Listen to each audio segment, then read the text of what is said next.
ஃப்ரெட்ரிக்கின் கம்பெனியில் ஒருவர் இன்வெஸ்ட் செய்கிறேன் என்று சொன்னதை ஃப்ரெட்ரிக் ஆச்சரியத்துடன் நம்ப முடியாமல் கேட்டுக்கொண்டிருந்தார். அதே நேரம் அங்கிருந்து வெளியேறுவதற்காக வாசல் வரை சென்ற சாராவும் அவர் சொன்னதை கேட்டதும் ஒரு நிமிடம் ஆச்சரியப்பட்டார். பின்பு யோசித்துவிட்டு, இப்படி நடக்கிறதுக்கு வாய்ப்பே இல்லை என்று தனக்குள் நினைத்தவர் ஃப்ரெட்ரிக்கின் அருகில் வந்தார். ஃப்ரெட்ரிக், இதெல்லாம் உண்மைன்னு நினைக்கிறீங்களா? பச்சை குழந்தை கூட இதை நம்பாது. உங்களோட தகுதி என்னன்னு உங்களுக்கே தெரியும் தானே? அது சரி, எங்க எல்லாரையும் நம்ப வைக்கிறதுக்காக எவ்வளவு காசு கொடுத்து இந்த மாதிரி ஆளை செட் பண்ணீங்க என்று சொல்லி சாரா விழுந்து விழுந்து சிரித்தார். உண்மையில் அந்த அறையில் இருந்த யாராலும் போனில் பேசியவர் சொன்னதை நம்ப முடியவில்லை. ஆனாலும் உண்மையில் நடப்பது என்ன என்று அனைவரும் ஆர்வத்துடன் தெரிந்து கொள்ள நினைத்தார்கள்.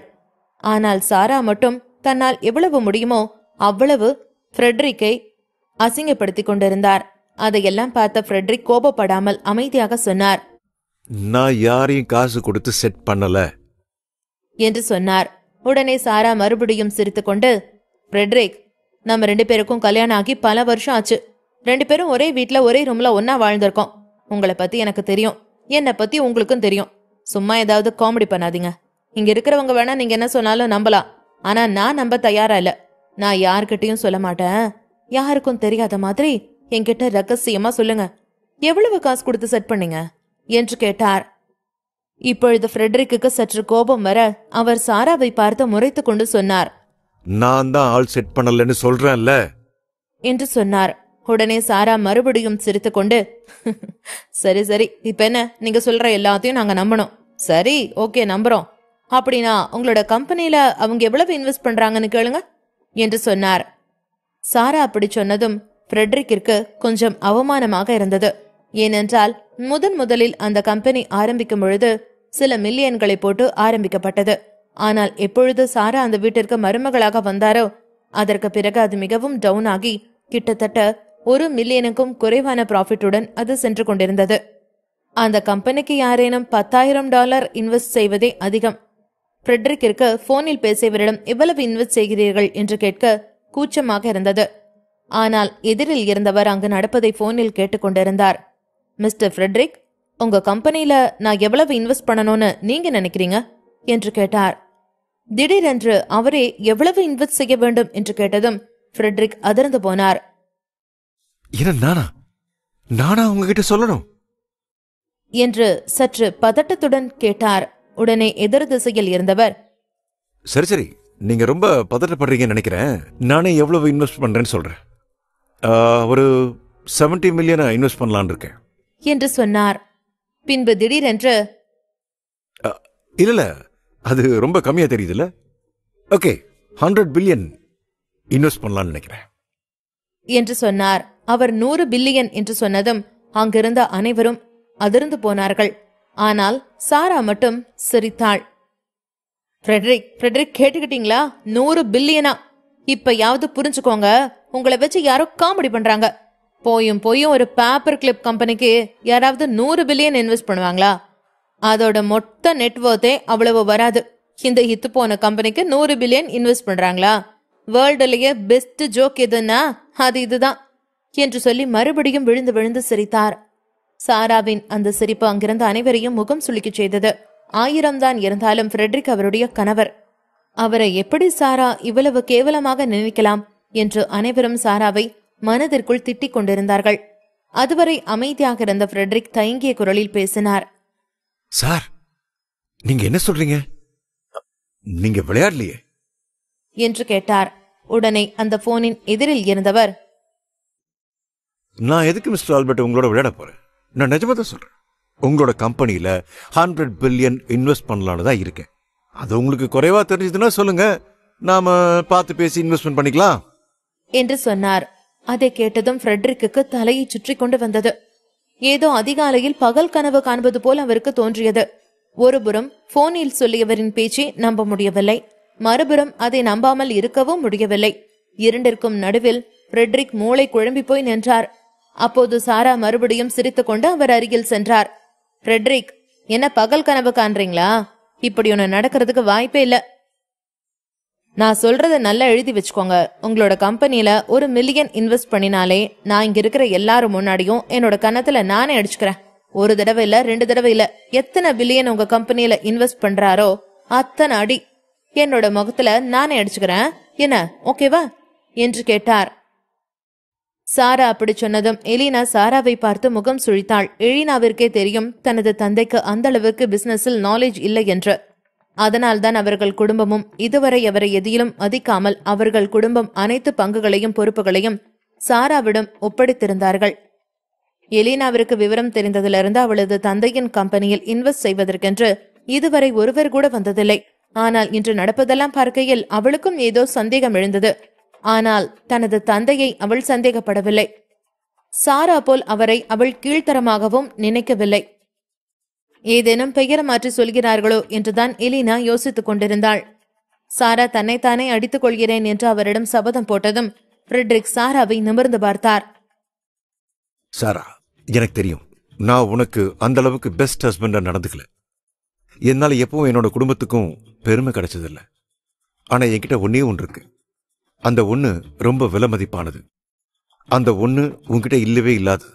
அதுதான் என்னோட நேர்மை. நான் இது வரைக்கும் யாரையும் ஏமாத்தினதில்லை, யாரோட மனசையும் கஷ்டப்படுத்தினதும் இல்லை. அதை விட பெரிய விஷயம், பெத்த பொண்ணை காயப்படுத்தினதில்லை. இந்த உலகத்திலேயே ரொம்ப கொடூரமான ஒரு மனைவினா அது நீதான். அதே மாதிரி இந்த உலகத்திலேயே ரொம்ப கொடூரமான ஒரு அம்மானாலும் நீதான். உன்ன மாதிரி ஒரு பிறவிய என்னோட லைஃப்ல நான் சந்திச்சதுதான் நான் பண்ண மிகப்பெரிய தப்பு. இத்தனை வருஷம் உன்னோட முகம் எனக்கு தெரியும். ஆனா அந்த முகத்துக்கு பின்னால இவ்வளவு வன்மமும் குரோதமும் இருக்குன்னு நான் நினைச்சு கூட பார்க்கல. நீ சொன்ன மாதிரி நம்ம 2 பேருக்கும் கல்யாணம் ஆகி பல வருஷம் ஆச்சு. ஆனா நீ இந்த மாதிரி இருப்பேன்னு நான் கனவுல கூட நினைச்சு பார்க்கல என்று சொல்லி வருத்தப்பட்டார். ஆனால் அவரின் எந்த பேச்சும் சாராவை துளியும் பாதிக்காமல் இருக்க சாரா அவரை ஏளனம் செய்து சிரித்துக் கொண்டே இருந்தார். ஃப்ரெட்ரிக் மிகவும் வருத்தத்துடன் சாராவிடம் பேசிக் கொண்டிருந்தார். ஆனால் சாராவோ அதை எதையும் காதல் வாங்காமல் ஃப்ரெட்ரிக்கை முடிந்த மட்டும் ஏளனமாக பேசி சிரித்துக் கொண்டிருந்தார். அங்கிருந்த அனைவருக்கும் சாராவின் செயல் எரிச்சலை ஏற்படுத்தியது. இத்தனை வருடம் எப்படி இவங்களோட ஃப்ரெட்ரிக் தன்னுடைய வாழ்க்கையை கழித்தார் என்று நினைக்கும் பொழுது சரவணனிற்கு கண்ணையே கட்டியது. விட்டால் சாராவை பார்வையாலேயே கொன்று விடுவது போல சரவணன் முறைத்துக் கொண்டு நின்றான். சாராவின் ரியாக்ஷனை பார்த்த ஃப்ரெட்ரிக் இதற்கு மேலும் சாராவிடம் பேசுவது அவருக்கு தான் அசிங்கம் என்று உணர்ந்து அமைதியாக இருந்தார். அப்பொழுது ஃப்ரெட்ரிக்கின் பட்லர் வேகமாக மூச்சிறைக்க அந்த வீட்டிற்குள் ஓடி வந்தார். அவரது தலையெல்லாம் கலைந்திருந்தது, முகமெல்லாம் வேர்த்திருந்தது. பார்க்கும் பொழுதே ஏதோ படபடப்பாக இருக்கிறார் என்பது நன்றாக தெரிந்தது. அவர் அப்படி வந்ததை பார்த்ததும் ஃப்ரெட்ரிக் தனது பட்லரிடம் மிகவும் பவ்யமாக கேட்டார், என்னாச்சு, ஏன் இப்படி வரீங்க என்று. உடனே அவரது பட்லரோ அது சார் என்று ஏதோ சொல்ல வந்தார். ஆனால் ஃப்ரெட்ரிக் ஏற்கனவே சாராவால் டென்ஷனில் இருந்ததால் அந்த பட்லர் என்ன சொல்கிறார் என்பதை கேட்காமல் நேராக விஷயத்திற்கு வந்தார். சரி சொல்லுங்க, நான் ரெடி பண்ண சொன்ன டாக்குமெண்ட் என்னாச்சு, அதை ரெடி பண்ணிட்டீங்களா என்று கேட்டார். உடனே அவரின் பட்லர், இல்ல சார், நான் அது சம்பந்தமான பேப்பரை உங்க ரூமுக்கு எடுக்க போனேன். ஆனா அங்க நடக்கிறத பார்த்ததும் எனக்கு அதுக்கெல்லாம் நேரம் இல்லாம போச்சு என்று சொன்னார். அவரது பட்லர் அப்படி சொன்னதும் ஃப்ரெட்ரிக் குழம்பி போனார். என்ன சொல்றீங்க, எனக்கு எதுவும் புரியல என்று கேட்டார். சார், நீங்க டைவர்ஸ் டாக்குமெண்ட் ரெடி பண்றதுக்காக என்ன அங்க போக சொல்லியிருந்தீங்க இல்லையா? நான் அதுக்காக தான் போனேன். ஆனா அங்க உங்களை தேடி ஒருத்தர் வந்திருந்தாரு. அவர் உங்க கம்பெனியில் இன்வெஸ்ட் பண்ணணும்னு சொன்னாரு. நீங்க எங்க இருக்கீங்கன்னு சொன்ன உடனே அவர் உங்களோட நம்பருக்கு கால் பண்ணி பேசிக்கிறேன்னு சொன்னார் என்று சொன்னார். பின்பு மீண்டும் சார் என்று அவர் ஏதோ சொல்ல வந்தார். ஆனால் அதையெல்லாம் ஃப்ரெட்ரிக் காதில் வாங்கவில்லை. அவர் எனக்கு ஃபோன் பண்ணிட்டார். நான் ஆல்ரெடி அதை பத்தி பேசிட்டேன். அது இப்ப பிரச்சனை இல்லை. நீங்க சீக்கிரம் போய் அந்த டாக்குமெண்ட் எடுத்துட்டு வாங்க என்று சொன்னார். செபாஸ்டியன் ஃபேமிலியின் வீடும் ஆல்பர்ட் ஃபேமிலியின் வீடும் சற்று அருகருகில் தான் இருந்தது. கிட்டத்தட்ட இருவர் வீட்டிற்கும் வந்து செல்வதற்கு 10 நிமிடங்கள் தான் ஆகும். செபாஸ்டியன் ஃபேமிலி முதலில் அயர்லாந்து வரும்பொழுது அவர்களுக்கு இங்கு யாரையுமே தெரியாது. அவர்களுக்கு அடைக்கலம் கொடுத்து அவர்களை தனது அருகிலேயே ஆல்பர்ட் ஃபேமிலி வைத்துக் கொண்டது. இரு குடும்பமும் நட்புறவாக பழகி வந்தார்கள். அந்த நட்பை இன்னும் ஆழப்படுத்த விரும்பிய ஆல்பர்ட் ஃபேமிலியைச் சேர்ந்த பெரியவர்கள் செபாஸ்டியன் ஃபேமிலியில் இருக்கும் 2 பெண்களையும் தங்களுக்கு மருமகளாக்கிக் கொண்டார்கள். ஆனால் அந்த 2 பெண்கள் தான் தங்களது வாழ்வை சூறையாடப் போகும் பேய்கள் என்று அன்று அவர்களுக்கு தெரியவில்லை. பட்லர் சொல்ல வந்ததை கேட்காமல் ஃப்ரெட்ரிக் இடையில் மறைத்து பேசிக் கொண்டிருந்தார். உடனே பட்லர், சார் ப்ளீஸ் கொஞ்சம் நான் சொல்ல வரது என்னன்னு கேளுங்க என்று சொல்லிக் கொண்டிருக்கும் பொழுதே அங்கு வேகமாக ஒருவன் ஓடி வந்து நின்றான். அவனும் முகமெல்லாம் வேர்த்து தலையெல்லாம் கலைந்த நிலையில் நின்று கொண்டிருந்தான். அங்கிருந்த அனைவரும் இவன் யார் என்று பார்த்து கொண்டிருக்க அவன் தனது கையில் வைத்திருந்த போட்டோவை பார்த்தான். பின்பு, நீங்க தானே மிஸ்டர் ஆல்பர்ட் என்று கேட்டான். உடனே ஃப்ரெட்ரிக், மாமா நான் தான். நீங்க யாரு என்று கேட்டார். ஹலோ சார், நான் ஆண்டர் குரூப் ஆஃப் கம்பெனில இருந்து வரேன். சார், உங்க பேர்ல ஏதாவது கம்பெனி இருந்தா சொல்லுங்க. அதுல நாங்க இன்வெஸ்ட் பண்ண ரெடியா இருக்கோம். நீங்க எவ்வளவு இன்வெஸ்ட்மெண்ட் பண்ண சொன்னாலும் நாங்க தயாரா இருக்கோம் என்று சொன்னான். அவன் சொன்னதை கேட்டதும் அங்கிருந்த அனைவரும் எதுவும் புரியாமல் அவனையே பார்த்து கொண்டிருந்தார்கள். அப்பொழுது இன்னொருவன் அதே போல தலை கலைந்த நிலையில் முகமெல்லாம் வேர்க்க விறுவிறுக்க அங்கு வந்து நின்றான். அவனும் அதே போலவே தனது செல்போனில் இருந்த ஒரு போட்டோவையும் ஃப்ரெட்ரிக்கின் முகத்தையும் மாறி மாறி பார்த்தான். பின்பு, நீங்க தான் மிஸ்டர் ஆல்பர்ட்டா என்று கேட்டான். உடனே ஃப்ரெட்ரிக், ஆமா நான் தான். உங்களுக்கு என்ன வேணும் என்று பவ்யமாக கேட்டார். ஹலோ சார், நான் சென்ட்ரல் ஃபைனான்ஸ்ல இருந்து வரேன். உங்க பேர்ல எந்த கம்பெனி இருந்தாலும் சொல்லுங்க. அதில் நாங்க கண்டிப்பா இன்வெஸ்ட் பண்ணணும்னு ஆசைப்படுறோம். ப்ளீஸ் எங்களுக்கு இந்த ஒரு வாய்ப்பை நீங்க தந்தீங்கன்னா நீங்க எப்படி சொல்றீங்களோ நாங்க அப்படி நடந்துக்குவோம். ப்ளீஸ் சார், உங்களோட கம்பெனியில் இன்வெஸ்ட் பண்றதுக்கு எனக்கு ஒரு வாய்ப்பு கொடுங்க என்று கெஞ்சினான். இவன் என்ன சொல்ல வருகிறான் என்று அனைவரும் ஆச்சரியத்துடன் யோசித்துக் கொண்டிருந்த அதே நேரம் இன்னொருவன் அவர்கள் இருவரையும் இடித்துக்கொண்டு கையில் ஒரு பெரிய பிளாங்க் செக்குடன் வந்து நின்றான். அவனும் அதே போலவே அந்த போனில் இருந்த போட்டோவையும் அவரது முகத்தையும் மாறி மாறி பார்த்தான். பின்பு, மை காட், ஃபைனலா மிஸ்டர் ஆல்பர்ட் நான் கண்டுபிடிச்சிட்டேன். சாரி மிஸ்டர் ஆல்பர்ட், நான் உங்களுக்கு முன்னாலேயே அடையாளம் கண்டுபிடிக்காததுக்கு என்று சொல்லிவிட்டு சிரித்தான். அவன் அப்படி சிரிப்பதை பார்த்ததும் அங்கிருந்த அனைவரும் அவனை ஒரு மாதிரியாக பார்க்க அதை உணர்ந்தவன் சிரித்துக் கொண்டே சொன்னான். சாரி, நான் என்ன உங்க எல்லாருக்கும் இன்ட்ரடியூஸ் பண்ண மறந்துட்டேன். மிஸ்டர் ஆல்பர்ட், நான் கோல்ட்மார்க் ரியல் எஸ்டேட்ல இருந்து வரேன். உங்க கம்பெனியில் இன்வெஸ்ட் பண்றதுக்கு எங்க கம்பெனி ரொம்ப ஆசைப்படுது. எங்களுக்கு ப்ராஃபிட் கூட எதுவுமே வேண்டாம். உங்க கம்பெனியில இன்வெஸ்ட் பண்ணா எங்களுக்கு அதுவே போதும். எங்களுக்கு பணத்தை விட உங்களோட ஃப்ரெண்ட்ஷிப் தான் முக்கியம். ப்ளீஸ் சார், உங்களுடைய கம்பெனியில் இன்வெஸ்ட் பண்றதுக்கு எனக்கு ஒரு வாய்ப்பு கொடுங்க என்று கெஞ்சினான். நேற்று வரை ஃப்ரெட்ரிக்கை ஒரு மனிதனாக கூட மதிக்காத அனைவரும் இன்று அவரை தேடி வந்து அவரது கம்பெனியில் இன்வெஸ்ட் செய்ய வேண்டும் என்று அவரிடம் கெஞ்சி கொண்டிருப்பதை பார்த்ததும் அங்கிருந்தவர்களுக்கு ஆச்சரியமாக இருந்தது. ஆனால் சாராவிற்கு மட்டும் வைத்தெரிச்சலாக இருந்தது என்று மனதிற்குள் ஏதோ யோசித்தார். பின்பு, ஃப்ரெட்ரிக், இதெல்லாம் என்னது? இவங்க சொல்றதெல்லாம் உண்மையா என்று சற்று நேரத்திற்கு முன்பு வரை எதுவுமே நடக்காதது போல் பேசினார். அவரின் சுயநலத்தை பார்த்த ஃப்ரெட்ரிக் சிரித்துக் கொண்டு சொன்னார். இங்க என்ன நடந்தா உனக்கு என்ன? நான் தான் இன்னும் கொஞ்ச நேரத்துல உனக்கும் எனக்குமான டைவர்ஸ் பாண்ட ரெடி பண்ணிடுவேன்னு சொன்னல என்று சொன்னார். இத பாரு சாரா, நான் ஏற்கனவே உன்னை நிறைய வார்ன் பண்ணிட்டேன். மறுபடியும் உன்னை வார்ன் பண்ற அளவுக்கு தெம்பில்ல என்று சொன்னார். உடனே சாரா அவர் அருகில் சென்று அவரிடம் வழிந்து கொண்டு பேசினார். ஃப்ரெட்ரிக், இப்ப எதுக்கு கோபமா பேசுறீங்க? இந்த வயசுல நீங்க இவ்வளவு கோபப்படக்கூடாது. அப்புறம் உங்களோட உடம்புக்கு முடியலனா என்ன பண்றது என்று மிகவும் அக்கறையாக பேசினார். அதை கேட்டதும் காண்டான ஃப்ரெட்ரிக் அவரை பார்த்து முறைத்துவிட்டு பின்பு தனது பட்லரை பார்த்தார். நீங்க முதல்ல நான் சொன்னதை செய்யுங்க, அதுக்கப்புறம் தான் என்னால எதையுமே யோசிக்க முடியும் என்று சொன்னார்.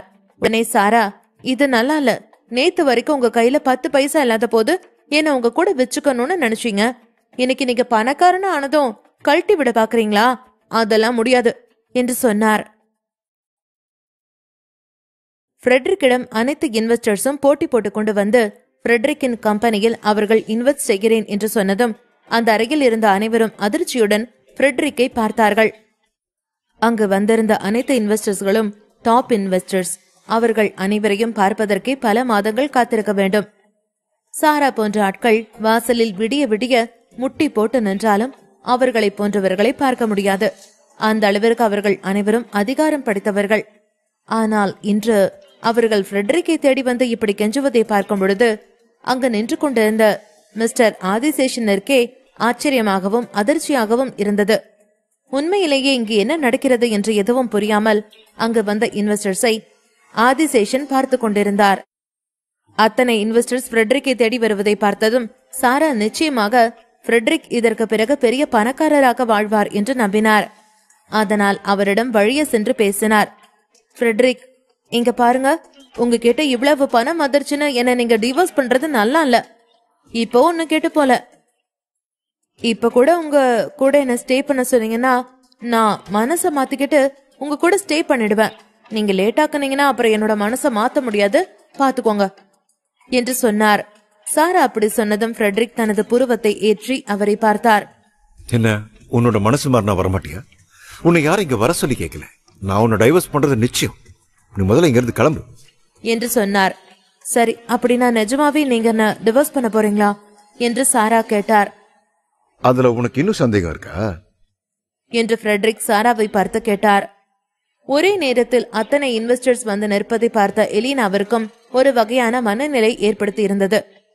அது அவளை சந்தோஷப்பட வைத்ததா இல்லை சோகப்பட வைத்ததா என்று தெரியாத நிலையில் அவளது மனம் குழம்பி போயிருந்தது. ஒரு வழியாக இங்கு என்ன நடக்கிறது என்று யோசித்தவள் யதார்த்தமாக சரவணனின் முகத்தை திரும்பி பார்த்தாள். அவனது முகத்தில் எதையோ பார்த்தவள், ஒருவேளை இதெல்லாம் சரவணனோட வேலையா இருக்குமோ என்று நினைத்தாள். ஆனா ஏற்கனவே பீனிக்ஸ் ஃபேமிலி தான் அவன் மேல கோபத்துல இருக்காங்களே. அவனோட எல்லா சொத்தையும் அவங்க கேட்டுட்டு இருக்காங்க. இப்போதைக்கு அவன் கிட்ட அந்த அளவுக்கு பணம் எதுவும் இல்லைன்னு சொல்லிக்கிட்டாங்க. அதனால கண்டிப்பா இதை சரவணன் செஞ்சிருப்பானா என்ன என்று சந்தேகத்துடன் சரவணனை பார்த்தாள்.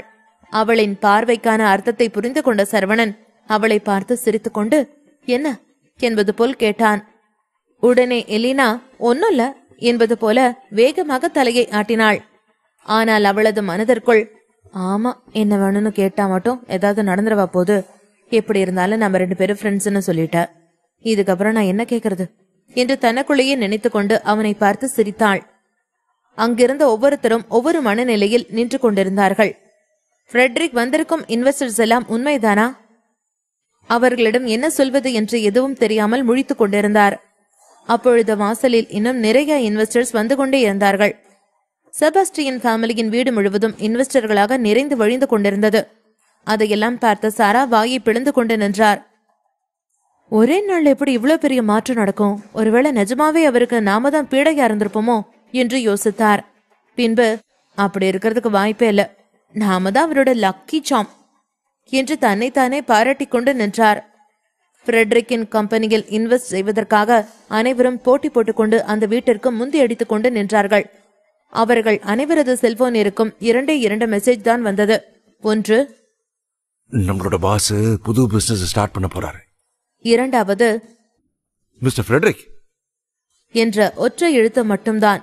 வாசலில் நின்று கொண்டிருந்த அனைவரும், மிஸ்டர் ஃப்ரெட்ரிக் ப்ளீஸ் எங்களோட கம்பெனியில் இன்வெஸ்ட் பண்ண ஒத்துக்குங்க. நீங்க எதை பத்தியும் கவலைப்பட வேண்டாம். நாங்களும் உங்ககிட்ட எதையும் எதிர்பார்க்கல.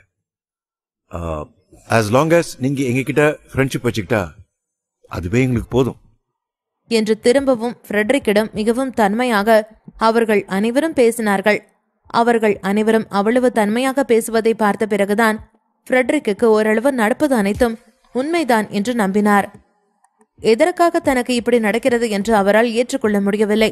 இத்தனை வருடத்தில் அவர் எத்தனையோ இடத்தில் தனது கம்பெனியில் இன்வெஸ்ட் செய்யும்படி கெஞ்சி இருக்கிறார்.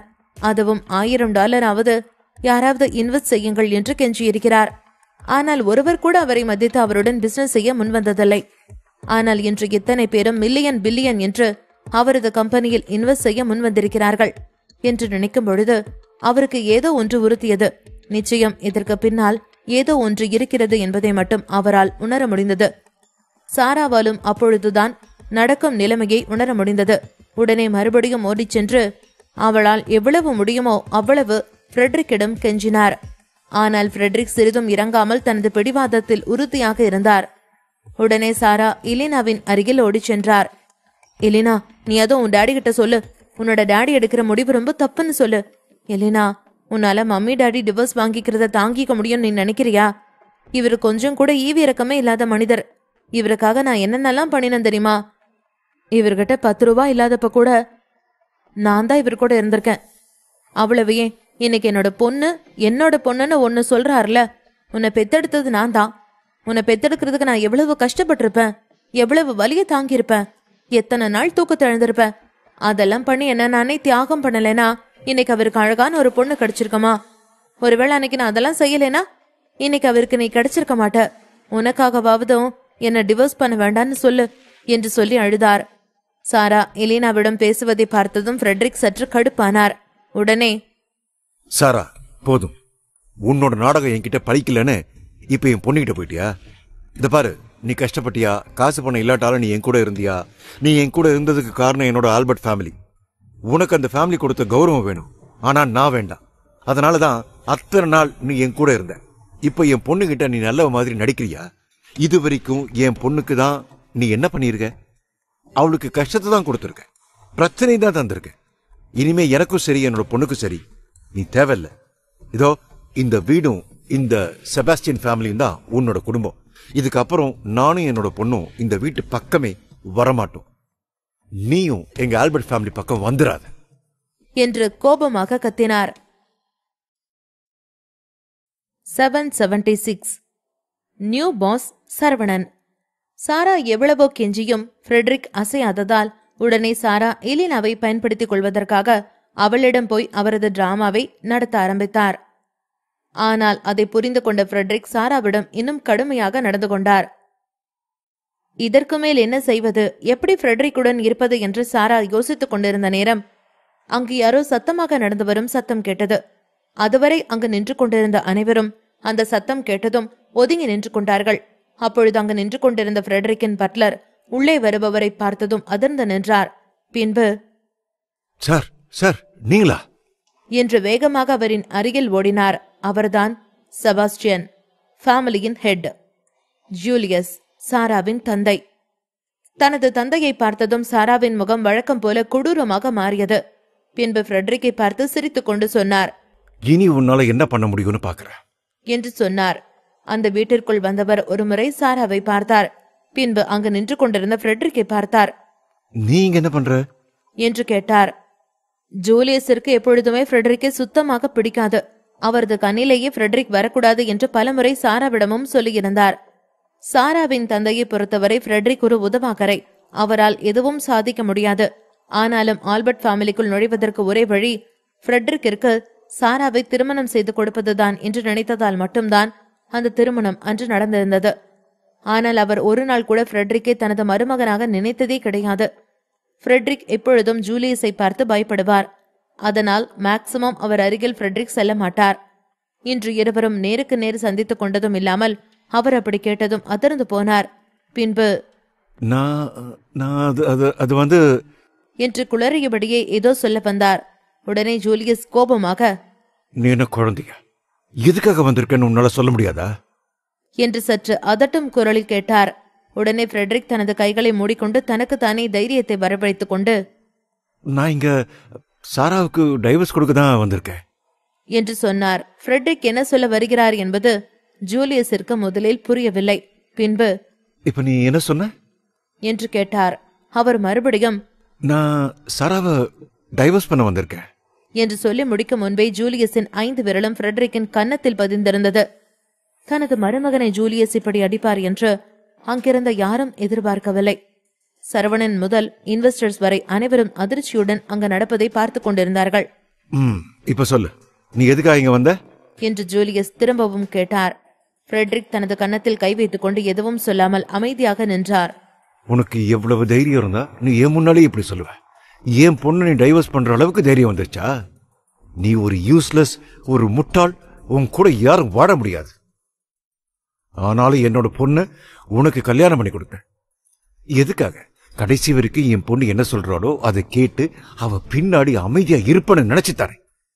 இத்தனை வருஷம் நீ அப்படித்தானே இருந்த. இப்ப மட்டும் உனக்கு என்ன ஆச்சு? எனக்கு தெரியும் என் பொண்ணு பிடிவாதக்காரிதான், கோவக்காரிதான். ஆனா அவளோட வாழ்க்கையில பெரிய துரதிருஷ்டமே உன்னை கல்யாணம் பண்ணதுதான். அவதான் உன்னை விட்டுட்டு போகணும்னு நினைக்கணுமே தவிர நீ அவளை விட்டுட்டு போகணும்னு எப்படி நினைக்கலாம்?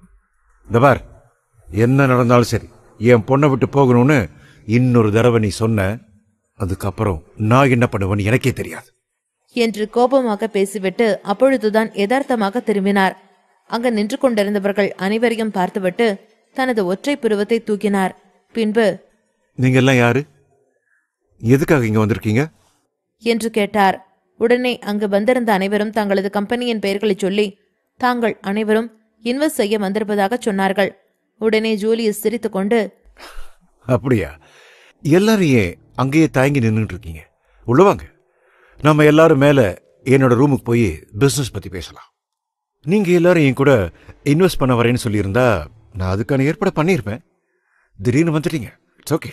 என்கிட்ட ஒரு பெஸ்ட் டீ இருக்கு. உங்க எல்லாருக்கும் நான் அதை கொடுக்கணும்னு நினைக்கிறேன். வாங்க உள்ள என்று மிகவும் தன்மையாக அவர்கள் அனைவரையும் கூப்பிட்டார். உடனே தெரசா ஃபண்ட் ரைசிங் டிபார்ட்மெண்டில் இருந்து வந்தவர் பேசினார்.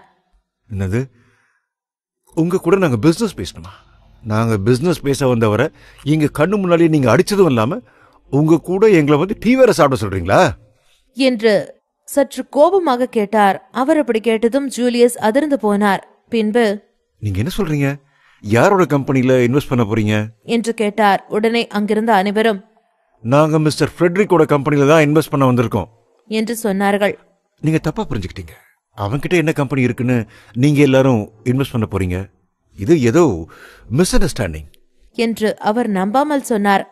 ஜூலியஸ் அப்படி சொன்னதும் அங்கிருந்த அனைவரும் சரவணனை திரும்பி பார்த்தார்கள். சரவணனின் கடைக்கண் பார்வை கிடைக்காதா என்று அவ்வளவு நேரம் அவர்கள் அனைவரும் ஏங்கிக் கொண்டு நின்றார்கள். ஏனெனில் அவர்களது புது பாஸ் சரவணன் தான். சரவணன் என்ன சொன்னாலும் செய்வதற்கு அவர்கள் அனைவரும் தயாராக நின்று கொண்டிருந்தார்கள். ஆம், சரவணன் தான் ஃப்ரெட்ரிக்கின் அனைத்து கம்பெனிகளிலும் இன்வெஸ்ட் செய்யும்படி கூறினார். சரவணன் ஃப்ரெட்ரிக்கு உதவுவதற்காக மட்டுமில்லை, தனது தந்தைக்கு விசுவாசமாக எவ்வளவு பேர் இருக்கிறார்கள் என்பதை தெரிந்து கொள்ள விரும்பினான். இங்கென்ன நடக்குது என்று எதுவும் புரியாத ஜூலியஸ் யதார்த்தமாக மறுபடியும் திரும்ப அங்கு மிஸ்டர் ஆதிசேஷன் நின்று கொண்டிருந்தார். அவரை பார்த்ததும் ஜூலியஸ் இன்னும் அதிர்ந்து போனார். மிஸ்டர் ஆதிசேஷன், நீங்க இங்க என்ன பண்றீங்க என்று கேட்டார். உண்மையில் ஆதிசேஷன் சரவணனை தேடி கண்டுபிடிப்பதற்காகத்தான் வந்திருந்தார். ஆனால் சற்று நேரத்திற்கு முன் நடந்த அனைத்தையும் பார்த்தவருக்கு சரவணனை தொடும் அளவிற்கு தைரியமில்லை. உடனே தனது மனதிற்குள் சரவணனை கிடைக்கவில்லை என்று அயர்லாந்தில் சொல்ல வேண்டும் என்று முடிவெடுத்துக் கொண்டார். நானும் இன்வெஸ்ட் பண்ணதான் வந்திருக்கேன் என்று சொன்னார். அதை கேட்ட ஜூலியஸ் இன்னும் அதிர்ந்து போனார். பின்பு தனது மகளை பார்த்தார். நீ இன்னும் இங்க என்ன பண்ணிட்டு இருக்க? உனக்கு கொஞ்சமாச்சும் அறிவு இருக்கா? போய் உன்னோட ஹஸ்பண்டுக்கு ஹெல்ப் பண்ணு. வந்திருக்கவங்க எல்லாம் உன்னோட ஹஸ்பண்டை பார்க்க தான் வந்திருக்காங்க என்று சாராவை போலவே அவரும் நன்றாக நடித்தார். உடனே சாரா வேகமாக ஃப்ரெட்ரிக்கின் அருகில் சென்றார். டார்லிங், நான் செஞ்சதெல்லாம் தப்புதான், என்னை மன்னிச்சிடுங்க என்று கெஞ்சினார். தனது வாழ்க்கையில் முதல் முறை சாரா தன்னிடம் மன்னிப்பு கேட்பதை பார்த்ததும் ஃப்ரெட்ரிக் நம்ப முடியாமல் சாராவை பார்த்தார். ஜூலியஸின் எண்ணம் முழுவதும் இத்தனை பேர் எப்படி ஒரே நாளில் ஃப்ரெட்ரிக்கின் கம்பெனியில் இன்வெஸ்ட் செய்ய வந்தார்கள் என்றுதான் இருந்தது. அதுவும் மிஸ்டர் ஆதிசேஷன் அங்கு வந்திருந்தது அவரை ஆச்சரியத்தில் ஆழ்த்தியிருந்தது.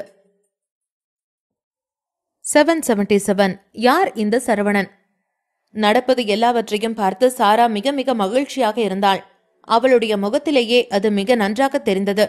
ஜாயை தன்னுடைய கட்டுப்பாட்டில் செபாஸ்டியன் குடும்பத்தில் வைத்திருந்தவளை இந்த சாராதான். ஆனால் அவள் அப்படியே இந்த விஷயத்தை இப்பொழுது பீனிக்ஸ் குடும்பத்திடம் சொல்லிவிட்டாள். இந்த சாரா இப்பொழுது பீனிக்ஸ் குடும்பத்திலிருந்து நற்பெயரை வாங்க வேண்டும். அதன் மூலம் பீனிக்ஸ் குடும்பத்திலிருந்து சில முதலீடுகள் தன்னுடைய குடும்பத்திற்கு கிடைக்க வேண்டும் என்று நினைத்தாள் சாரா. அதற்காக இப்பொழுது இரட்டை வேடம் போட்டுக் கொண்டிருக்கிறாள் அவள்.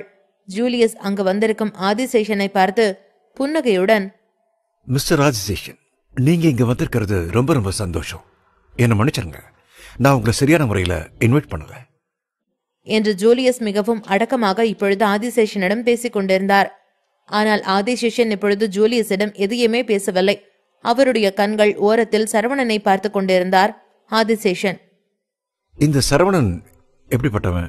இவனுக்கு எப்படி இவ்வளவு தைரியம் இருக்கும்? இவனை பார்க்க ஒரு சாதாரண மனுஷன் மாதிரி தானே இருக்கான். ஆனா இவனுக்குள்ள ஏதோ ஒன்று இருக்கு. அது என்னன்னு தான் தெரியல. இவனால எப்படி பீனிக்ஸ் குடும்பம் கேட்ட அவ்வளவு பணத்தையும் கொடுக்க முடிஞ்சது? அவன் பீனிக்ஸ் குடும்பம் கேட்ட பணத்தை விடவும் இன்னும் அதிகமான அளவுக்கு பணம் கொடுத்தானே. இதெல்லாம் எப்படி அவனால முடியும்? இவ்வளவு தொகையையும் ஒரு சாதாரண குடும்பம் அவங்க வாழ்நாள்ல கூட ஒட்டுமொத்தமா செலவு பண்ண முடியாது. அந்த அளவுக்கு அதிகமான பணத்தை அசால்ட்டா இந்த சரவணன் பீனிக்ஸ் குடும்பத்துக்கு கொடுத்தான்னா இவ யாரா இருக்கும் என்று தன் மனதில் சந்தேகமாக நினைத்தபடியே சரவணனை பார்த்து கொண்டிருந்தார் ஆதிசேஷன். பீனிக்ஸ் குடும்பம் கண்டிப்பா இந்த சரவணனை தண்டிக்கும். அதுக்கான எல்லா பலமும் இந்த பீனிக்ஸ் குடும்பத்துக்கிட்ட ஒட்டுமொத்தமா இருக்கு. ஆனா அவங்க யாரையும் பார்த்தா இந்த சரவணன் பயப்பட்ட மாதிரியே தெரியலையே என்று தன்னுடைய மனதிற்குள் நினைத்து கொண்டிருந்தார். ஆதிசேஷன் சரவணனை இவ்வளவு உன்னிப்பாக பார்த்து கொண்டிருக்கிறாரோ அந்த அளவுக்கு அவர் ஏதோ ஒன்று வினோதமாக இருப்பதை உணர்ந்தார். அயர்லாந்தில் இருந்து வந்திருந்த இந்த முதலீட்டாளர்கள் மிக மிக பிரபலமானவர்கள். அவர்களில் பலர் அயர்லாந்தில் பல முன்னணி கம்பெனிகளில் முதலீடு செய்திருந்தார்கள். அவர்கள் அனைவரும் இப்பொழுது ஃப்ரெட்ரிக்கின் பேப்பர் கிளிப் கம்பெனியில் முதலீடு செய்ய வந்திருக்கிறார்கள். அவர்கள் இங்கு வர காரணம் சரவணன் தான் என்று ஆதிசேஷனுக்கு லேசாக புரிந்தது. ஆதிசேஷன் இப்பொழுது ஆச்சரியத்தில் இருந்தார். இந்த செய்தியில் மட்டுமல்ல, பிக் மாஸ்டரான மிஸ்டர் சக்திவேல் இப்பொழுது தன்னுடைய சிம்மாசனத்தில் இருந்து இறங்கிவிட்டார். தன்னுடைய பதவியை இப்பொழுது தனக்கு அடுத்ததாக இருக்கும் தன்னுடைய மகனுக்கு கொடுத்திருக்கிறார் சிவசக்திவேல். அடுத்ததாக அந்த சிவசக்திவேலின் இடத்தை பிடிக்கப் போகும் வாரிசை பெரும்பாலானவர்களுக்கு தெரியாது. சொல்லப்போனால் இந்த ஆதிசேஷனுக்கு கூட தெரியாது. ஏற்கனவே பலமுறை இந்த ஆதிசேஷன் சிவசக்திவேலோடு சேர்ந்து பல வேலைகளை செய்துள்ளார். சிவசக்திவேலால் ஆதிசேஷனும் அதிகமான அளவிற்கு பயனடைந்துள்ளார். வேஸ்லாண்டிலும் தன்னுடைய நிலையை தக்க வைத்துக் கொண்டார். அவர் எப்பொழுதுமே சிவசக்திவேலுக்கு நன்றி விசுவாசத்தோடு இருக்க வேண்டும் என்று நினைத்தார். அது மட்டுமில்லாமல் எப்படியாவது ஒரு முறையாவது சக்திவேலுக்கு அடுத்ததாக பதவியில் உட்கார போகும் அவருடைய மகனை பார்க்க வேண்டும் என்று விரும்பினார் ஆதிசேஷன். சிவசக்திவேலுக்கு அடுத்ததாக அவருடைய மகன்தான் இப்பொழுது பதவிக்கு வரப்போகிறார் என்று அங்கிருந்த பலருக்கும் தெரிந்திருந்தது. ஆனால் அந்த மகன் யார் என்பதும் யாருக்கு தெரியவில்லை. ஒரு சில பேருக்கு தெரிந்திருந்தாலும் அவர்கள் அதை பற்றி வெளியில் அவ்வளவாக பேச தயாராக இல்லை. சிவசக்திவேல் எப்பொழுதும் தன்னுடைய குடும்பத்தை விட்டு தனியாகத்தான் பிசினஸ் டீல்களை செய்வான். சிவசக்திவேலுக்கும் சரவணனுக்கும் இடையேயான உறவு அப்பட்டமாக வெளியுள்ளதுக்கும் அவ்வளவாக தெரியாது. சிவசக்திவேல் தன்னுடைய மகனின் கையில் அனைத்து விதமான தன்னுடைய பொறுப்புகளை ஒப்படைத்து விட்டார் என்னும் செய்தியானது ஆதிசேஷனுக்கு கீழ் இருப்பவர்களிடம் இருந்து தற்செயலாக இந்த தகவல் ஆதிசேஷனின் காதுகளில் எட்டியது. இல்லையென்றால் இந்த செய்தியை ஆதிசேஷன் இன்னும் நம்பி இருக்க மாட்டார்.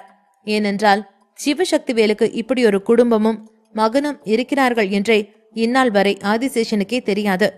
ஜூலியஸ் ஆதிசேஷனை அவசரமாக வரவேற்றார். ஆனால் அவர் கையை அசைத்தபடி மறுத்துவிட்டு அவர் அந்த வீட்டிற்குள் நுழையவில்லை. வாசலிலேயே நின்றார். அவர் இப்படி வீட்டிற்குள் வர மறுப்பதை பார்த்ததும் ஜூலியஸ் மிகவும் பதற்றமடைந்தார். அவருடைய இதயம் பலமாக துடித்துக் கொண்டிருந்தது. கொஞ்ச நாட்களுக்கு முன்பாக தான் சாராவால் செபாஸ்டின் குடும்பத்தில் பெரிய அளவிற்கான ஒரு நஷ்டம் ஏற்பட்டது. ஏனென்றால் சாரா இதை பற்றியும் யோசிக்காமல் பார்ப்பதற்கு பணக்காரராக இருக்கும் நிறுவனத்திலெல்லாம் முதலீடு செய்வாள். அவள் எந்த நிறுவனத்தில் முதலீடு செய்தாள் என்பது அவளுக்கே இப்பொழுது நினைவில் இல்லை. அவளின் முட்டாள்தனத்தால் இப்பொழுது செபாஸ்டின் குடும்பத்திற்கு மிகப்பெரிய பண தேவை இருந்தது. அதனால் மிகப்பெரிய இன்வெஸ்டர்கள் அவர்களுக்கு தேவைப்பட்டார்கள். அந்த பண பிரச்சனையை தீர்க்க இப்பொழுது வந்திருக்கும் இன்வெஸ்டர்கள் அனைவரையும் சரியாக பயன்படுத்திக் கொள்ள வேண்டும் என்று ஜூலியஸ் நினைத்து கொண்டிருந்தார். ஆனால் இந்த ஆதிசேஷன் இப்படி வீட்டிற்குள் வராமல் மறுப்பதை பார்த்து அவருடைய நம்பிக்கை தோற்று போனது. அவர் ஒரு நிமிடம் ஏமாற்றமடைந்தார். இந்த ஆதிசேஷன் ஃப்ரெட்ரிக்கை திரும்பி பார்த்து, நானும் இங்க முதலீடு செய்யறதுக்காக தான் வந்திருக்கேன் மிஸ்டர் மிஸ்டர் என பெயர் தெரியாமல் திணறியபடி அதை சமாளித்துவிட்டு, சரி ஓகே சாரி மிஸ்டர், உங்க பேர் எனக்கு தெரியல, ஆனா இங்க நான் இன்வெஸ்ட் பண்றதுக்காக தான் வந்திருக்கேன் என்று மட்டும் சொன்னார். இவர் இப்படி ஃப்ரெட்ரிக்கின் பெயரை கூட தெரியாமல் அவருடைய கம்பெனியில் இன்வெஸ்ட் செய்ய வந்ததை பார்த்து ஜூலியஸுக்கும் மிக மிக ஆச்சரியமாக இருந்தது. இது எப்படி நடக்க முடியும் என்று அங்கிருந்த அனைவரும் ஒரு நிமிடம் திகைத்து போய் நின்றார்கள். அங்கு வந்திருந்த பல நபர்களை சரவணனுக்கு தெரிந்திருந்தாலும் இந்த ஆதிசேஷன் யார் என்று அவனுக்கு தெரியவில்லை. ஒருவேளை வேறு யாராவது இவரை இங்கு வரவழைத்து பிரச்சனை செய்ய பார்க்கிறார்களோ என்று நினைத்தான் சரவணன். பெயர் கூட தெரியாமல் இந்த ஆதிசேஷன் எப்படி இங்கே வந்திருப்பதை பார்த்து ஜூலியஸருக்கும் அதிர்ச்சியாக இருந்தது. கண்டிப்பாக அவர் வேறேதோ நோக்கத்திற்காகத்தான் வந்திருக்கிறார் என்பது அந்த ஜூலியஸுக்கும் தெரிந்தது. இருந்தாலும் இப்பொழுது அவருடைய இன்வெஸ்ட்மெண்ட் தான் முக்கியம் என்பதை உணர்ந்த ஜூலியஸோ தலையை தாழ்த்தியபடி மிகவும் அடக்கமாக, மிஸ்டர் ஆதிசேஷன், செபாஸ்டின் குடும்பம் உங்க கூட ஒர்க் பண்ண ரொம்பவே இன்ட்ரெஸ்டடா இருக்கு. நீங்க எப்படிப்பட்ட நிபந்தனையும் முன்வைக்கலாம், நாங்க உங்களுக்கு அதை செய்வோம் என்று அடக்கமாக சொன்னார். ஜூலியஸின் வார்த்தைகளை கேட்ட ஆதிசேஷன் எதுவுமே பேசாமல் அமைதியாகத்தான் இருந்தார். ஏனென்றால் செபாஸ்டியன் குடும்ப மக்கள் புத்தி இல்லாதவர்கள் என்று அவர் எண்ணினார். அயர்லாண்டிலிருந்து அனைத்து முதலீட்டு நிறுவனங்களும் இங்கே இருந்தாலும் அவர்களில் இந்த ஆதிசேஷனைப் போல சக்தி வாய்ந்தவர்கள் வேறு யாரும் இருக்க மாட்டார்கள் என்று ஆதிசேஷன் நினைத்து கொண்டு இப்பொழுது மிக மிக திமிராக தைரியமாக நின்று கொண்டிருந்தார். ஆனால் இந்த நேரத்தில் இந்த இடத்தில் இந்த ஆதிசேஷனை விடவும் ஒரு சக்தி வாய்ந்த நபர் இருக்கிறார் என்பது அவருக்கே தெரியாது. செபாஸ்டின் குடும்பத்தின் தலைவிதி இப்பொழுது இன்வெஸ்டர்ஸிடம் பிச்சை எடுத்தபடி நடுத்தெருவில் நிற்கிறது. ஆனால் இந்த ஆதிசேஷனோ சரவணனை பார்த்து, இவனை பார்த்தா சாதாரண ஆள் மாதிரி இல்லையே, ஏதோ ஒண்ணு தப்பா இருக்கு என்று நினைத்த அவருடைய மனதில் ஏதேதோ எண்ணங்கள் ஓடிக்கொண்டிருந்தது. ஆதிசேஷனை ஒரு நிமிடம் சரவணனை பற்றி யோசித்துக் கொண்டிருக்கிறார். ஆனால் இந்த செபாஸ்டியன் குடும்பத்தில் உள்ளவர்கள் சரவணனை கண்டும் காணாதது போலதான் நின்று கொண்டிருக்கிறார்கள். இப்படி ஆதிசேஷன் மிக மிக தைரியமாக பேசிக் கொண்டிருப்பதை பார்த்த சரவணன் அவர் பேசிக் கொண்டிருக்கும் போதே ரத்தினத்தை மெசேஜ் மூலம் தொடர்பு கொண்டான். யார் இந்த ஆதிசேஷன்? 778. ஆதிசேஷனுக்கே முதலாளியா? ஆதிசேஷன் என்ற பெயரை டைப் செய்து அவர் யார் என்ற ஒரே ஒரு மெசேஜை மட்டும் இப்பொழுது ரத்தினத்திற்கு சரவணன் அனுப்பி வைத்தான். அடுத்த நொடியே அடுக்கடுக்கான மெசேஜ்கள் சரவணனின் மொபைலில் குவிய தொடங்கியது. ரத்தினத்தின் பதில்கள் தான் அது. நான் ஏற்கனவே உங்களுக்காக அவருடைய பேரை தேடின சரவணன். அவர் தான் மிஸ்டர் ஆதிசேஷன். அவர் உங்க அப்பாவோட ஆள் தான். சக்திவேல் சார் தான் அவரை இப்போ உங்களுக்காக அந்த இடத்துக்கு அனுப்பியிருக்காரு என்று ரத்தினத்தின் மெசேஜை பார்த்ததும் சரவணன் ஒரு நிமிடம் அதிர்ச்சியானான். அப்பாவா? என்ன என்று மெசேஜை பார்த்த சரவணன் ஒரு நிமிடம் என்ன செய்வது என தெரியாமல் அந்த ஆதிசேஷனின் கண்களை பார்த்தார்.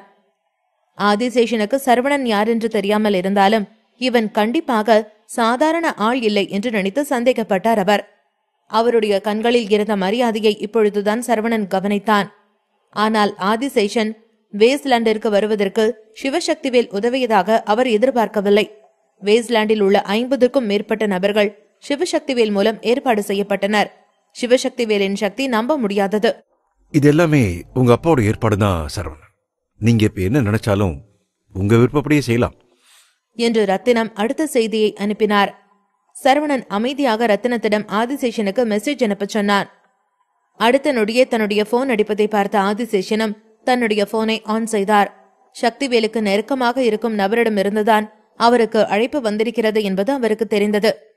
தனக்கு இப்பொழுது செய்தி சொல்லும் நபரை இதுவரை ஆதிசேஷன் பார்த்தது கூட இல்லை.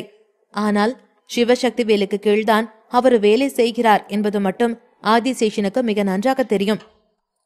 மிஸ்டர் ஆதிசேஷன், உங்க முன்னாடி நின்றுட்டு இருக்காரே சரவணன், அவர்தான் மிஸ்டர் சக்திவேலுடைய ஒரே வாரிசு. அவர்தான் சக்திவேலுக்கு அடுத்ததா அவருடைய பிசினஸ் எல்லாத்தையும் டீல் பண்ண போறார்.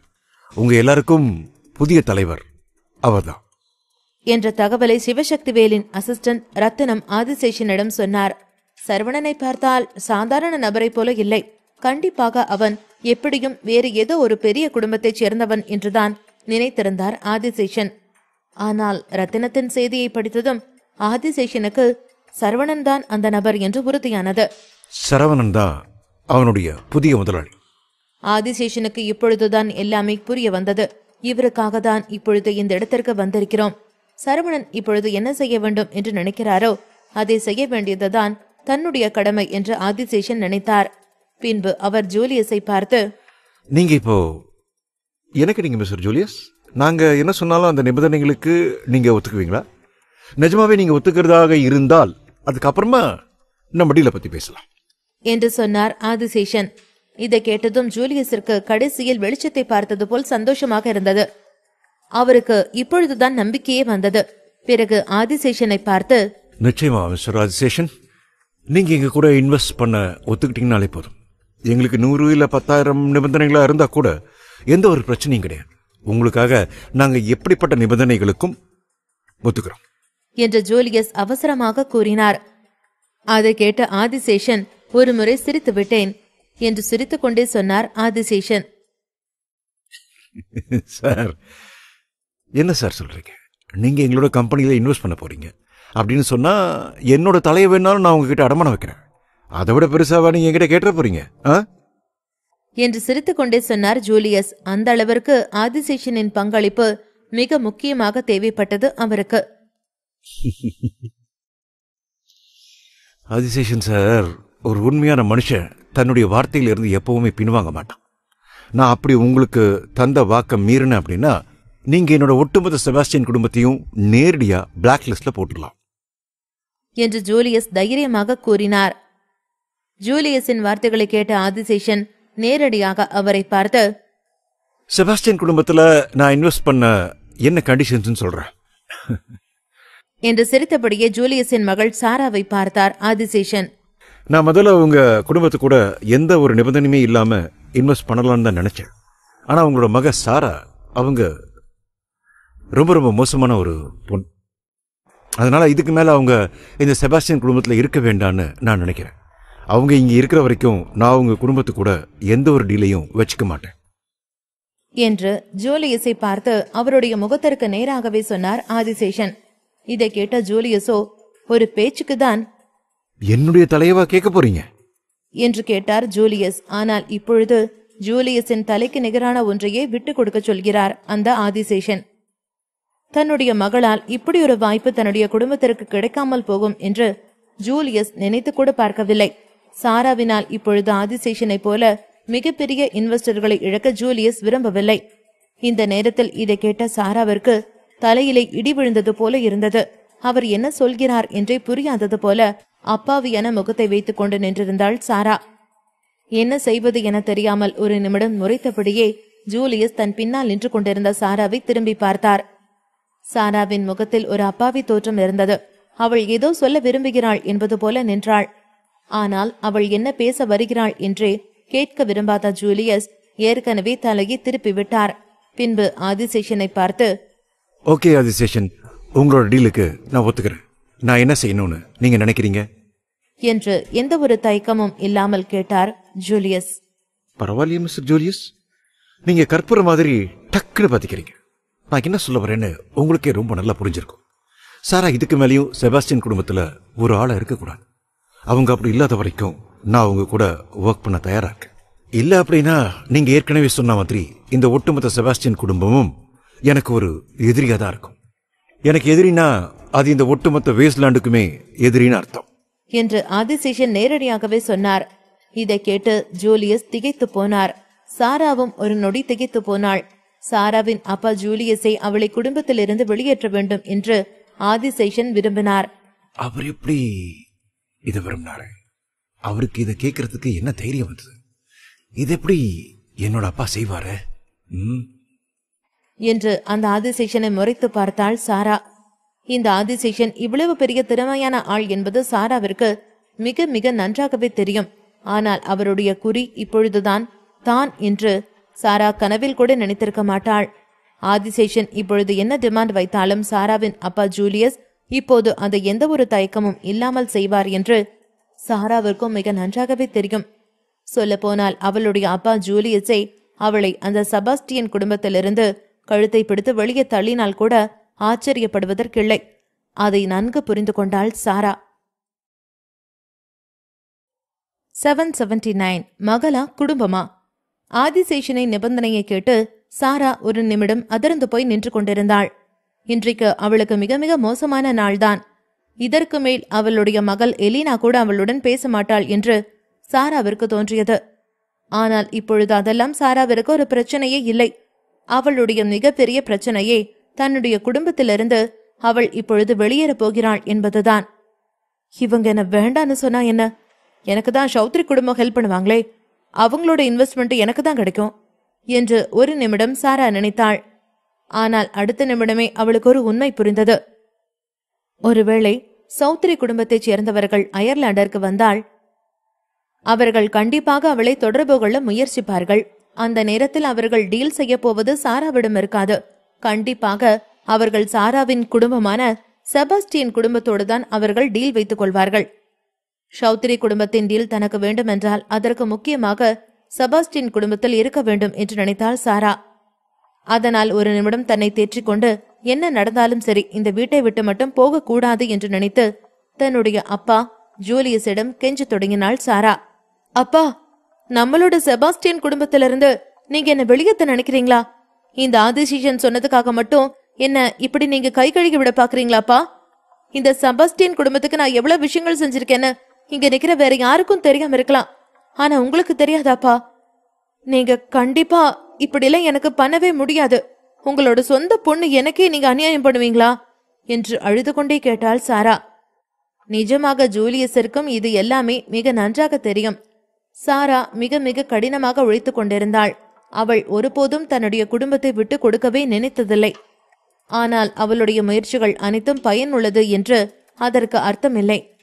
செபாஸ்டியன் குடும்பத்தின் தற்பொழுதைய பொருளாதார சரிவு, அத்துடன் வந்த தொடர் இழப்புகள், இது எல்லாவற்றிற்கும் மொத்த காரணமும் இந்த சாராதான் என்பது அவளுடைய அப்பா ஜூலியஸிற்கும் மிக நன்றாக தெரிந்திருந்தது.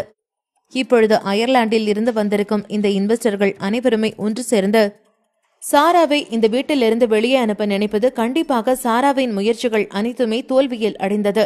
அவளால் எந்த ஒரு காரியத்தையும் சரியாக செய்ய முடியாது என்று தெளிவாக தெரிந்தது ஜூலியஸிற்கு. ஒருவேளை ஆதிசேஷன் இப்பொழுது அந்த அயர்லாந்தில் இருந்து வந்திருக்கும் இன்வெஸ்டர்கள் அனைவரிடமும் இந்த குடும்பத்தில் இன்வெஸ்ட் செய்ய வேண்டாம் என்று சொன்னால் அவர்கள் ஆதிசேஷனின் பேச்சை கேட்டுக்கொண்டு அவர் பின்னாடியே சென்று விடுவார்கள். செபாஸ்டியன் குடும்பத்திற்கு கிடைக்கவிருக்கும் அத்தனை முதலீடுகளும் கிடைக்காமல் போய்விடும். ஆதிசேஷனுக்கு அந்த அளவிற்கு சக்தி இருந்தது. ஆனால் ஆதிசேஷன் சொன்ன நிபந்தனைகளுக்கு கட்டுப்படுவதை தவிர ஜூலியஸிற்கு வேறு எந்த ஒரு வழியும் இல்லை.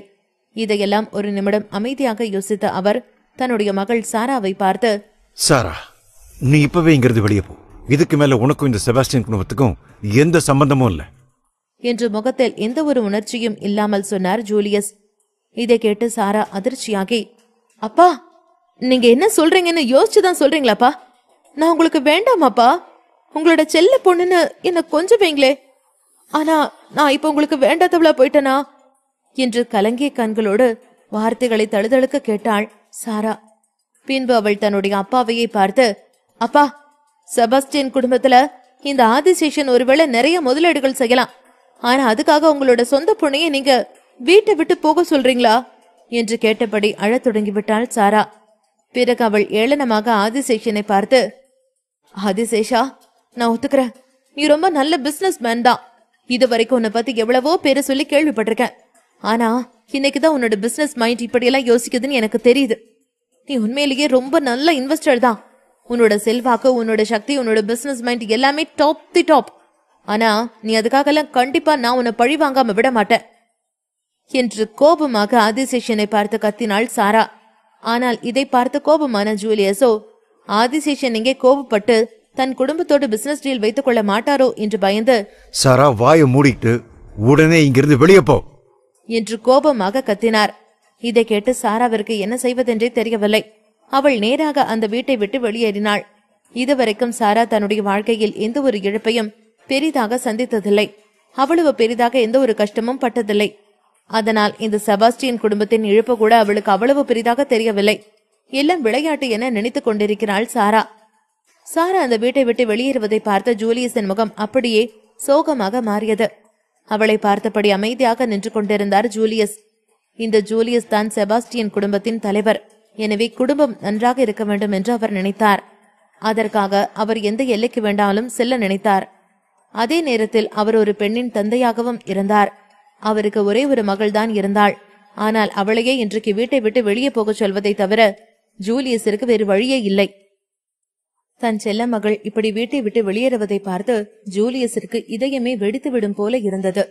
ஆனால் பெற்ற மகளா குடும்பமா என்று வரும்பொழுது இந்த ஒட்டுமொத்த குடும்பம் மட்டும்தான் ஜூலியஸின் கண்களுக்கு தெரிந்தது. அவர் பின்பு ஆதிசேஷனை பார்த்து, மிஸ்டர் ஆதிசேஷன், நீங்க சொன்ன மாதிரியே பண்ணிட்டேன். இனிமேலாவது தயவு செஞ்சு உள்ள வாங்க என்று ஜூலியஸ் ஆதிசேஷனை வரவேற்பதற்காக கூப்பிட்டார். இந்த முறை அதை ஆதிசேஷன் மறுக்கவில்லை. இப்பொழுது நேரடியாக செபாஸ்டியன் குடும்ப வீட்டிற்குள் வந்தார் ஆதிசேஷன். ஜாய் இப்பொழுது செபாஸ்டியன் வீட்டில்தான் இருக்கிறாள் என்ற செய்தி பீனிக்ஸ் குடும்பத்திற்கு வந்திருந்தாலும் அவளை அழைத்து செல்வதற்காக அவர் எந்த ஒரு முயற்சியும் எடுக்கவில்லை. இவ்வளவு நாளும் அவள் இங்கேயே தங்கி இருக்க வேண்டியிருந்தது. அவர் இங்கு வந்து இதை நிரூபிப்பதற்கு கொஞ்ச நேரம் ஆகி போனது. மறுபுறம், மா, அம்மா என்று எலினா தன் அம்மா சாரா ஒரே அடியாக வீட்டை விட்டு வெளியேறுவதை பார்த்து அழுது கொண்டிருந்தாள். அவளுக்கு என்ன சொல்வதென்றே தெரியவில்லை. அந்த அளவிற்கு அதிர்ச்சியாக இருந்தாள். எலினாவும் இப்பொழுது அவளுடைய அம்மாவிற்கு பின்னால் செல்ல நினைத்தாள். ஆனால் அதை பார்த்து சரவணனுக்கு கோபம் வந்துவிடுமோ என்று பயந்து தன்னுடைய அம்மாவின் பின்னால் செல்லாமல் அவள் அப்படியே அமைதியாக நின்றாள். தன்னுடைய அம்மா இப்படி வெளியே போகிறாளே என்று நினைத்து அழுது கொண்டே அவள் தன்னுடைய அப்பா ஃப்ரெட்ரிக்கை திரும்பி பார்த்தாள். ஃப்ரெட்ரிக்கின் கண்களில் எப்போதும் போல அமைதி மட்டுமே இருந்தது. ஃப்ரெட்ரிக்கால் எந்த ஒரு உதவியும் செய்ய முடியவில்லை. இப்பொழுது என்ன செய்வது என்றே அவருக்கு தெரியவில்லை. எலினாவை போலதான் அவரும் இப்பொழுது வருத்தமாக இருந்தார். சிறிது நேரம் கழித்து ஃப்ரெட்ரிக் சரவணனை பார்த்து எதையுமே நம்ப முடியாமல், சரவணா, நீ இதெல்லாம் செஞ்ச? இதுக்கெல்லாம் நீதானே காரணம் என்று கேட்டார். ஆனால் சரவணன் வெறும் புன்னகையோடு, மிஸ்டர் ஃபெட்ரிக், என்னால இப்படி செய்ய முடியும்னு நினைக்கிறீங்களா என்று பாவமாக முகத்தை வைத்துக்கொண்டு ஒரு அப்பாவியைப் போல கேட்டான் சரவணன். 780 ஜாய் அப்பா அம்மாவுக்கு என்ன ஆச்சு? ஃப்ரெட்ரிக் சரவணன் சொன்னதை கேட்டு அமைதியானார். திரும்பவும் ஒரு கணம் யோசித்துவிட்டு, உன்னை தவிர வேற யாராலையும் இதை செய்ய முடியாது. இந்த அளவுக்கு சக்தியை பயன்படுத்த வேற யாரும் நினைச்சு கூட பார்க்க மாட்டாங்க என்று திரும்பவும் சரவணனிடம் அவன்தான் இதை செய்திருக்க வேண்டும் என்று சந்தேகத்தோடு கேட்டார். ஆனால் சரவணனோ எந்த ஒரு பதிலும் சொல்லாமல் தலையை மட்டும் திருப்பிக் கொண்டான். அவன் எதையுமே ஒப்புக்கொள்ளவில்லை. சரவணன் இப்படி எந்த ஒரு பதிலும் சொல்லாமல் தான் செய்தேன் என்றும் ஒப்புக்கொள்ளாமல் இருப்பதை பார்த்தாள். ஃப்ரெட்ரிக் அதற்கு மேலும் சரவணனிடம் எந்த ஒரு கேள்வியையும் கேட்கவில்லை. அவருக்கும் சாராவுக்கும் இருந்தது 20 வருட திருமண உறவு. வேறு யாரையும் விடவும் சாராவை பற்றி ஃப்ரெட்ரிக்கு தான் மிக மிக நன்றாக தெரியும். அவர்களுக்கான டிவோர்ஸ் பத்திரம் இன்னும் அவருடைய கைகளில்தான் இருக்கிறது. அவர் உண்மையாகவே அவளை விவாகரத்து செய்ய விரும்பினார் என்றால் இப்பொழுது சாராவை துரத்தி போய் எப்படியாவது கையெழுத்தை வாங்கியிருப்பார் ஃப்ரெட்ரிக். ஆனால் ஆல்பர்ட் குடும்பத்தின் தலைவரான ஃப்ரெட்ரிக் இப்பொழுது எந்த ஒரு முயற்சியும் எடுக்காமல் அமைதியாக நின்று கொண்டிருந்தார். பின்பு அவர் சரவணனை பார்த்து, சரி, ஓகே, நீ போய் உன்னோட பிரச்சனையை பார்த்துக்க. இந்த இன்வெஸ்டர்ஸ் எல்லாரும் இப்ப என்னோட இந்த சின்ன கம்பெனியில முதலீடு செய்யறதுக்காக வந்திருக்காங்கன்னு என்னால நம்பவே முடியல. அவங்களுக்கு எதிராக நிற்கவும் முடியாது. ஒருவேளை என்னோட கம்பெனி ரொம்ப ரொம்ப சின்னதா இருந்தாலும் அவங்க எல்லாருமே என்னோட ஆல்பர்ட் குடும்பத்தை பத்தி ரொம்ப உயர்வா நினைக்கலாம் என்று ஃப்ரெட்ரிக் சொல்லிக் கொண்டிருக்க அதை கேட்டு சரவணன் எதுவும் பேசாமல் ஆமாம் என்பது போல தலையை மட்டும் அசைத்தான். பின்பு தன்னுடைய அம்மா சாராவை பின்தொடர்ந்து செல்ல நினைத்த எலினாவை நிறுத்தி ஜாயை பார்ப்பதற்காக அழைத்துச் சென்றான் சரவணன். அவள் போகும்போது தன்னுடைய அப்பா ஃப்ரெட்ரிக்கையே பார்த்து கொண்டிருந்தாள். அதை கவனித்த சரவணனோ, எதுக்காக கவலைப்படுற எலினா? உன்னோட அப்பா இதெல்லாம் ரொம்ப நல்லாவே டீல் பண்ணுவாரு. நீ இதை பத்தி இப்ப கவலைப்பட வேண்டிய அவசியமே இல்லை என்று சரவணன் எலினாவின் தோளில் தட்டி கொடுத்துவிட்டு, உன் அப்பாவை பாரு, அவரு டபுள் டிகிரி வாங்கியிருக்காரு, அதுவும் ரொம்பவே பாப்புலரான யூனிவர்சிட்டியில இருந்து. இதுக்கு முன்னாடி அவரால் அவரோட திறமைகளை வெளிப்படுத்த முடியாம போயிருக்கலாம். ஆனா இப்போ அவரோட திறமையை காட்ட அவருக்கு ஒரு வாய்ப்பை கொடுக்க வேண்டிய நேரம் இருக்கு. எல்லாத்தையும் அவரே பார்த்துக்குவார் என்று சொல்லிவிட்டு எலினாவை அங்கிருந்து அழைத்துச் சென்றான் சரவணன். எனக்கு இப்ப கவலை என்னோட அப்பாவை பார்த்து இல்ல சரவணா. அவரால் எந்த ஒரு விஷயத்தையும் சரியா பண்ண முடியாது. நீ இப்ப இன்வெஸ்ட் பண்ணின பணம் எல்லாம் நாசமாயிடுமோ அப்படின்னு மட்டும்தான் எனக்கு இப்ப பயமா இருக்கு என்று சரவணனை பார்த்து சொன்னாள் எலினா. ஃப்ரெட்ரிக்கின் கம்பெனியில் முதலீடு செய்தது சரவணன் தான் என்பதில் உறுதியாக இருந்தாள் எலினா. இவ்வளோ பெரிய பணக்காரங்களெல்லாம் உனக்கு எப்படி தெரியும் சரவணா என்று எதுவுமே தெரியாமல் அப்பாவியை போல கேட்டாள் எலினா. சரவணன் அவளை பார்த்தபோது அவளுடைய கண்களில் அமைதியான அக்கறை தெரிந்தது. அவளுக்கு சரவணன் மீதிருந்த அக்கறை மிகவும் உண்மையானது. எலினாவின் கேள்விக்கு என்ன பதில் சொல்வது என்று தெரியாமல் சரவணன் ஒரு நிமிடம் அமைதியாக இருந்தான். பிறகு அவன் எந்த ஒரு பதிலும் சொல்லவில்லை. அதனால் எலினா திரும்பவும் அவனிடம், உண்மையை சொல்லு சரவணா என்று கேட்டாள். அதற்கு சரவணனோ, உனக்கு ஞாபகம் இருக்கா எலினா? நான் அயர்லாண்டில் நடந்த ஒரு பொருளாதார மாநாட்டுக்கு போன தடவை வந்தப்போ போயிருந்தேன். அந்த மீட்டிங் என்னால் தான் நடந்துச்சு. அயர்லாண்டில் இருக்கிற பல பணக்காரங்க அப்போ எனக்கு ஃப்ரெண்ட்ஸ் ஆனாங்க. அவங்க என்னை அயர்லாண்டில் இன்வெஸ்ட் பண்ண சொல்லி கேட்டாங்க. ஆனால் நான் அப்படி செய்யாதனால தான் அவங்க எல்லாருமே இப்போ எனக்காக இங்கே இன்வெஸ்ட்மெண்ட் பண்ணுறாங்க என்று சொன்னான் சரவணன். அதை கேட்ட எலினாவால் எதையுமே நம்ப முடியவில்லை. பின்பு அவள் தனக்குள்ளே மெதுவாக முணுமுணுத்துக் கொண்டாள். நம்ப முடியலையே சரவணா. இனிமே அடிக்கடி அப்பாவோட கம்பெனிக்கு போய் அங்க என்ன நடக்குதுன்னு நான் கவனிக்கணும். உன்னோட பணத்தை நீ இழக்கிறது நான் விரும்பல.